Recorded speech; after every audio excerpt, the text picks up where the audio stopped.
몸이 성전이라는데 저는 머리만 쓰다가 망한 케이스예요. 심각한 책 중독이었습니다. 독서를 좋아했다기보다 뭐든 읽지 않으면 불안했던 것 같아요. 미국으로 올 때 책들을 폐기 처분하는 시점에서야 몇 권이나 사들였을까 처음으로 궁금했어요. 방안을 에워싼 책꽂이들을 채우고 버리고 반복했던 것들까지 얼추 계산하니까 10,000권은 되겠더라고요. 책은 어린 시절부터 도피처였고 고언이었지만 강박의 대상으로 돌변해 있었던 거예요. 난독증이 와서 글자를 읽을 수 없게 되고서야 제 상태를 깨달았습니다. 아마 몸이 스스로를 지키려고 거부하지 않았을까 생각해요. 치유를 시작할 당시에도 난독증이랄까 문자 거부감이 남아 있었는데 3년쯤 치유하고 나서 독서 능력이 원상태로 되돌아왔습니다. 그렇지만 책 자체에 대한 관심은 확연히 줄어들었어요. 마치 바닷물 마시고 목마른 사람이 계속 바닷물 들이키는 것 같던 책에 대한 갈증이 사라지고 오히려 지식으로 가득 찬 글이나 말이 시큰둥한 거예요. 특히 치유를 할 때 지식으로 교묘하게 둘러치는 모습을 보면 그렇게 하는 사람의 에고만 들여다보일 뿐 견딜 수 없을 정도로 지루합니다. 또 반대로 학벌이나 지식이 딸려서 힐링이 어렵다는 사람에게는 이렇게 물어봅니다. 할 마음은 있고? 논어의 저 유명한 구절 학이 시습지 불력 열호를 깊이 묵상한 적이 있어요. 우리는 학이 너무 많아 무겁게 치이는 시대를 살고 있는 것 아닌가? 공자는 분명 학하고 난 다음 시습, 즉 때때로 익혀 습관이 되게 하면 기쁠 거라고 하셨는데 지금 우리의 교육은 학만 시키다가 기쁨은커녕 도리어 병이 되게 만드는 것 아닐까? 적어도 나 자신에게는 그랬습니다. 학이 도피처나 자존심의 수단 그리고 마침내 스스로를 몰락시킨 원인 중에 하나가 되어버린 거죠. 치유 여정에 들어선 후 저의 태도는 확실히 바뀌었습니다. 물론 여전히 학을 사랑합니다만 치유와 영성이란 학 1%의 시습이 99%라고 느껴요. 시습, 때때로 익혀 습관으로 자리 잡게 만드는 과정은 얼마나 지난하며 그 결과는 또 얼마나 찬란한가. 이런 이야기를 나누자 어떤 분이 물으시더군요. 그래서 몸과 춤이 중요한 것 같아요. 몸의 지성이 우주의 지성이고 몸으로 알 때 삶의 변형이 일어나는 것 아닐까요? 저는 네 라고 힘차게 대답했습니다. 그리고 이렇게 덧붙였어요. 저에게 있어서 몸이란 4가지 층위를 아우르는 개념입니다. 우리에게는 육체도 있고 감정도 있고 정신세계와 높은 수준의 의식까지 엄연히 실존하잖아요. 이런 면들이 다 실체가 있으니까 아예 체를 붙여서 육체, 감정체, 정신체, 영체로 불러도 좋겠다는 것이죠. 치유할 때는 이러한 4가지 체, 4body를 통합해서 힐링하고요. 이는 단지 이론에서 배운 것이 아니라 실전에서 온 저의 문제의식입니다. 몸이 아픈 분들을 아무리 열심히 치유해드려도 감정적인 차원의 치유가 병행되지 않으면 몸이 나아지는 속도가 매우 느리고 심지어 본인 스스로 다시 무너뜨리는 경우를 흔히 봅니다. 감정체를 변형시키지 않으면 육체 변화가 더디고 어느 정도 치유를 끌어올려 놓아도 조만간 도로아미탑을 되는 거죠. 반대로 감정체, 정신체, 영체를 두루 치유하면 몸의 기능도 놀랍게 바뀌고 위기 상황에서도 심하게 무너지지 않습니다. 이렇게 답하자 어떤 분이 다시 질문을 주셨어요. 층위라는 개념이 분리를 일으키는 것 같아요. 4body가 결국은 하나 아닌가요? 육체로 경험하면 다 변하잖아요. 몸이 곧 성전이라는 말도 있고. 물론입니다. 육체를 이완하고 전환하면 감정, 정신, 영성에도 동시적으로 영향을 주죠. 그러나 몸이 성전이라고 할 때의 몸을 단순히 육체로 국한시켜 상상하면 혼란과 모순을 만들어냅니다.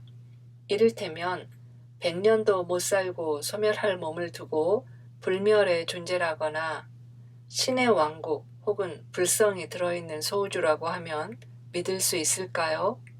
그러니 모든 영적인 가르침들이 실용적인 원리로 들리기보다는 뭔가 추상적이고 어려운 이야기, 심지어 뜬구름 잡는 소리로 여겨지는 원인이 아닐까요? 그러니 성전이 되는 몸이란 저러한 요소들이 통합된 어떤 다차원의 질서를 전제할 때 비로소 말이 되는 것 같아요. 포바디의 모든 요소들이 어떤 과정을 거쳐 유기적으로 통합이 시작되는 단계를 일컬어 몸의 지성이 우주의 지성이 된다고 할 수 있을 겁니다. 저의 개인적인 목표는 이러한 말들이 단순히 학이 아니라 온전한 시습이 되게 하는 것입니다. 저는 머리 과잉에 감정과 육체를 억압했던 사람이라 포바디를 번갈아가며 매일 했어요.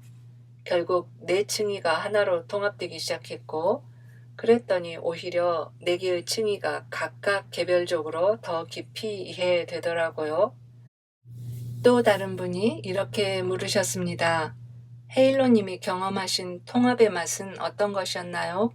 네 층위를 부지런히 돌아다니는 건 어떻게 할 수 있을까요? 초기에 했던 방법들을 소개해드리자면 육체 측면에서는 몸을 움직이고 쓰다듬고 주무르고 나만의 태극권을 매일 쳤어요. 태극권이라는 게 그냥 직관적으로 몸과 마음이 시키는 대로 움직이는 것을 뜻합니다. 레이키에서 배운 것도 조금씩 병행하고요. 감정 채취유는 먼저 감정에 관한 책을 읽어야 했어요. 뭔가 잔뜩 예민하긴 한데 정작 자기 감정의 실체는 잘 모르는 사람이 되어버렸으니까요. 그래서 어린이를 나이대에 맞게 잘 키우는 법을 알려주는 애니메이션을 하루에 2번씩 1년 내내 보는가 하면 양육의 관점에서 훌륭한 드라마나 쇼 프로그램을 반복적으로 시청하면서 부모와 아이들의 상호작용을 유심히 관찰했습니다. 하나의 심리발달 단계를 스스로 재양육하는데 각각 1년씩은 걸렸던 것 같아요. 그러면서 내 감정이 요동칠 때 이게 뭔가 세밀히 들여다보고 허용하는 연습을 했어요. 안전한 방법으로 조금씩 하고 자신 있어지면 점점 더 과감하게 표현하고요. 마침내 제가 느끼는 모든 감정을 표현해도 불안하지 않고 외적으로도 큰 무리가 없는 표현법을 익히게 되었습니다. 정신체에 관해서는 새로운 패러다임의 지식들을 찾아 읽었어요. 많이 읽었네요. 새로운 종류의 지식들을 말이죠. 그런 스타일로 살아온 사람이니까 어쩔 수 없더라고요. 읽은 다음에는 숙고와 명상, 기도의 과정을 항상 거쳤습니다. 읽는 양은 과거에 비해 현저히 줄어들었죠. 예전에는 단지 책벌레였을 뿐이고요. 영체에 관해서는 기존 종교를 배우는 시기가 차례로 있었네요. 돌이켜보면 어떤 목사님의 설교 테이프를 차에 꽂아놓고 울면서 듣고 다니던 시기도 있고 성당에서 열심히 배우고 기도한 시기, 법당에 매주 나가 불교 공부한 시기 등등요. 전부 다 그 당시 저에게 유익했고 또 돌이켜보면 꼭 필요한 과정이었어요. 그렇지만 하나의 종교에 정착하지는 못했습니다. 어느 단계가 지나면 심하게 정체되는 느낌이었거든요. 제도권 바깥의 영적 세계에 입문해서 새로운 배움이 또 이어지고 그러다가 가르치는 분들의 한계 지점 앞에서 저 역시 벽에 부딪혔습니다. 결국에는 스스로 이런저런 영적 독서를 하고 종교의 역사를 다른 시각으로 재해석한 학문적인 연구 성과를 찾아 읽기도 하면서 혼자서 길을 찾는 시기로 넘어가더군요. 새로운 영적 지식을 찾아 방랑하며 읽고 숙고하고 명상하고 기도하고 에너지 힐링을 병행하면서 마침내 영적 지식이 몸으로 파악되기 시작했어요. 나의 지식체계 전반을 뒤집어 엎게 되었고 또 나다움이 강화되고 경계선 설정이 분명해질수록 역설적이게도 타인과의 소통은 더 능숙해졌습니다. 통합의 맛이요? 한마디로 되게 좋아요. 평화 플러스 힘, 즉 평화력이 커지는 것을 느낍니다. 매일매일 조금씩 더 말이죠. 저는 이렇게 해왔어요. 각자의 방법이 있으실 테고 꾸준히 하시다 보면 스스로의 방법의 대가가 되시겠죠. 어느 것을 문호로 삼던 통합을 향해 나아간다는 것이 핵심일 거예요. 자신을 구원한 것이 나에게는 최고의 치유법이고 진리 아닐까 생각합니다. 오늘은 여기서 마칠게요. 또 만나요. 안녕.